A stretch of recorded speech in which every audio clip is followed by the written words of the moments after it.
Hey guys, it's Sajid Dan here, back again for another new video for you guys, and today I thought it'd be fun to do another Hidden Gems video for you guys. Really enjoy doing these types of videos, and so today I thought it'd be fun to do a Hidden Gems video covering some games on one of my absolute favorite video game systems, one of my absolute favorite video game libraries out there. That is of course the original PlayStation. I'm a huge fan of the original PlayStation. I just think it's a wonderful library of games. It's just an immensely wonderful library of games that has so much to offer gamers, no matter what kind of genre you're into, no matter what kind of games you like. The PlayStation 1 has you covered, and it has you covered plentiful. There's just so many awesome games out there, and honestly that's part of the reason currently why I'm really into like searching out and collecting games for the PlayStation 1 in particular. I feel like I'm always finding unique and interesting games out there, and I just have such a strong attachment to the PlayStation 1 too, because I spent many of my years in my youth playing a lot of wonderful PlayStation 1 games, and the PS1 was also my kind of first exposure to 3D games for the first time too, so I remember that fondly. But today we're going to highlight some really cool games that are just really awesome and definitely lesser talked about games out there for the PlayStation 1, and I definitely want to rectify that because these are some real true gems here. But let's delve into some PS1 Hidden Gems, guys.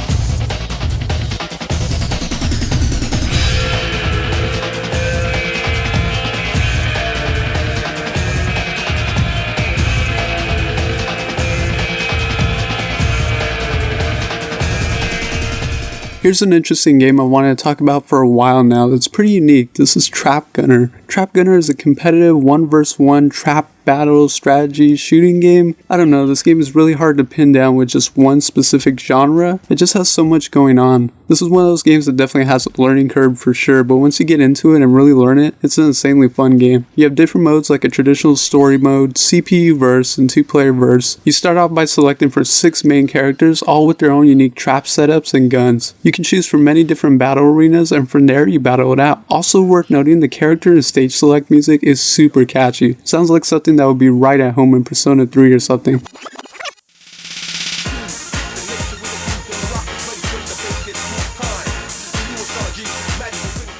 The game does have some solid music for some of the stages, but it sadly kind of gets drowned out by some of the sound effects. Back to the gameplay, and bear with me here, there are a lot of mechanics to get through. So the basics of this game is that you're going around these battle arenas placing traps for your opponent, while also searching out the arena and trying to avoid traps laid out by your opponent. You'll also be doing some shooting and close range fighting until one of you loses all your health. And I know what you're thinking, okay, it's simple enough, but we are just scratching the surface with this game, honestly. Each character has unique trap setups, usually starting with 3 traps, and more traps, health, and special weapons can be obtained from certain spawners in the environment. And the traps range from remote detonated bombs that can be exploded at any time with the press of a button, a standard mine which blows when a character walks over it, a standard bomb, pitfalls which trap your opponent for a little bit, directional push traps which send your opponent flying in whatever direction you set up, and gas traps which have a very wide range of effect. These traps can be placed almost anywhere in the environments, but here's where the game gets really exciting to me. It's the strategy that comes from all these traps and how they can be used together or placed strategically in the environment that's so satisfying to me. For example, maybe you use a directional trap in a way that launches your opponent directly into a mine. Maybe you place your traps in strategic areas like atop a stair set or a one-way bridge. And chances are your opponent is thinking the same thing and is trying to rig something clever for you. So you can also press a button to search for traps placed by your opponent and try and disarm traps by quickly entering a certain button command. You also have a gun which you can shoot at any time. You can also kick or attack with a certain close range attack. But again, I think one of the things I really love with this game is just all these little strategies and mind games that go through your head. See your opponent trying to disarm your trap from a distance, try shooting them and make them mess up and trigger your trap. In close range combat near your traps, try kicking them into your trap. In a heated close range exchange and you see your opponent run away, do you pursue them and stay aggressive, or are they just leading you into their traps? It's all these elements combined that make this game an absurdly fun experience once you're willing to put in the time to learn its ins and outs. And even more fun if you can find a buddy to learn this obscure PS1 game with you and battle it out, which might be a little hard to find. I just had to play against the CPU forever alone.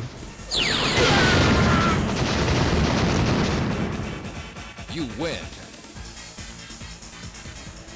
One of my favorite things is some good old-fashioned 2.5D platformers, so how about we check out this overlooked gem of a platformer by the devs of Earthworm Jim that is just pure torture in a good way. In Wild 9, you play as Wex Major on the path to stop the evil Karn, while helping and making some atypical friends along the way. Wild 9 is your typical 2.5D platformer for the era. It's also one of those platformers with some tood, which were just all the rage back then. The main character will shout some silly one-liners from time to time, but never does it to a point where it gets overly annoying, and the game just has tons of charm, which is kinda to be expected with the devs of Earthworm Jim. In Wild 9, you would jump over hazards and solve environmental puzzles to progress through the stage, while also torturing your foes along the way. Yes, torture, and it's pretty brutal and gruesome, yet serves a legit purpose in the gameplay besides being absurdly satisfying. Forget stupid tail whipping, butt bouncing games. Wild 9 lets you burn your enemies to a crisp before dancing on their alien graves. That's a quote from the back of the game box, by the way. Man, remember when the back of game boxes were written in such an entertaining and exciting way and just hyped you up to play it? Good times. Getting back to this game though, the main unique mechanic Wild 9 has going on for it is Wex has this thing called the rig, which is this electrical whip type of thing, and you can use this whip to latch on to certain objects or enemies. You can't jump on your enemies, but instead you use your whip, which can be controlled by using a directional pad or analog stick. With this whip, you are free to slam your foes back and forth to kill them, or get creative with it and torture them with the many deadly hazards in the levels, ranging but not limited to blades, grinders, fires, spikes, electricity, and more. Now remember when I said this torture mechanic is not just some cool thing you can do for fun, it actually plays a key role in solving environmental puzzles and traversing certain hazards. For example, maybe there are some blades in front of you, jam an enemy in there to break the blade. Huge spike pits across that you can't jump across normally, toss a few enemies into the spikes and use their dead bodies as a platform to get across. This mechanic is done in such a clever way. Another mechanic is helping these random strangers along the way. In certain levels, these strangers will come into play to help you solve some environmental puzzles while you help rescue them. The one thing I'll say about this game is the stages can be very long for a platformer of this nature, with some levels taking anywhere between 10 to 20 minutes or so. To counter this, there are many checkpoints along the way, often placed in a very forgiving manner. If you die, you will respawn at the last checkpoint you reach. You have a certain amount of lives and have to use continues once they are gone. Continues can be obtained by collecting 99 gears throughout the level. The game also has a typical health bar system, so you can take a few hits before dying, and health can be replenished by collecting health icons. But overall, Wild 9 is just a very fun and solid yet underlooked platformer from an era that just gave us so many great platformers. Sadly, this is just one of those games that kind of fell through the cracks. The great part is now that this game can be had for very cheap and is totally worth checking out for platformer fans.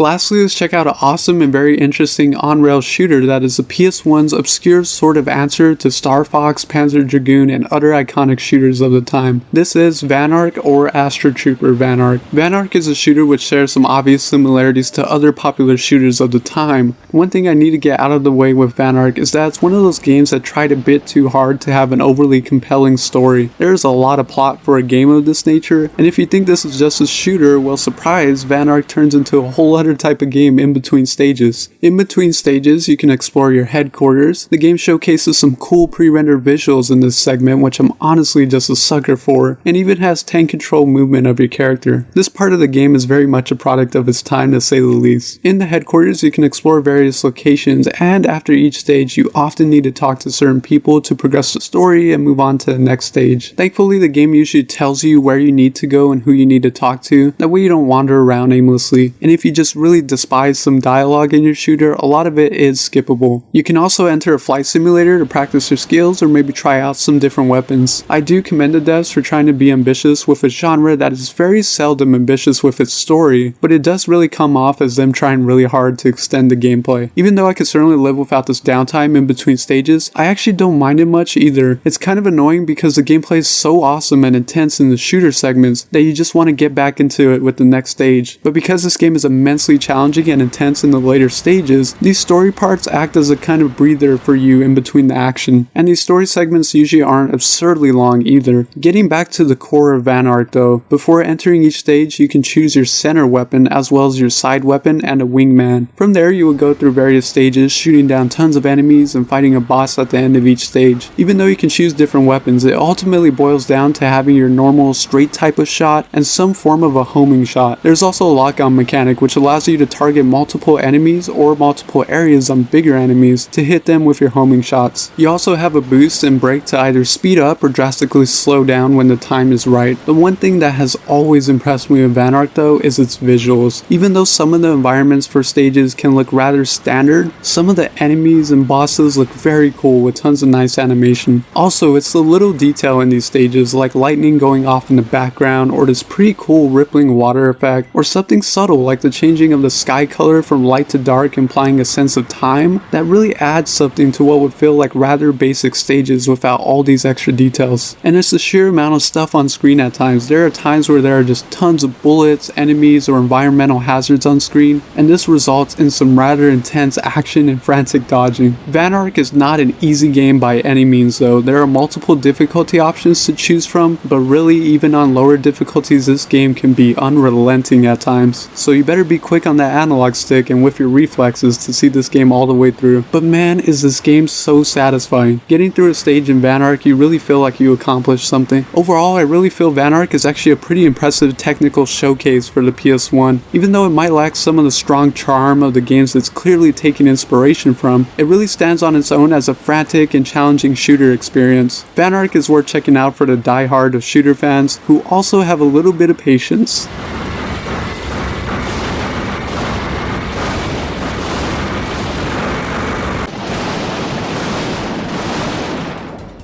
So I hope you guys enjoyed taking a look at some really interesting PS1 hidden gems with me.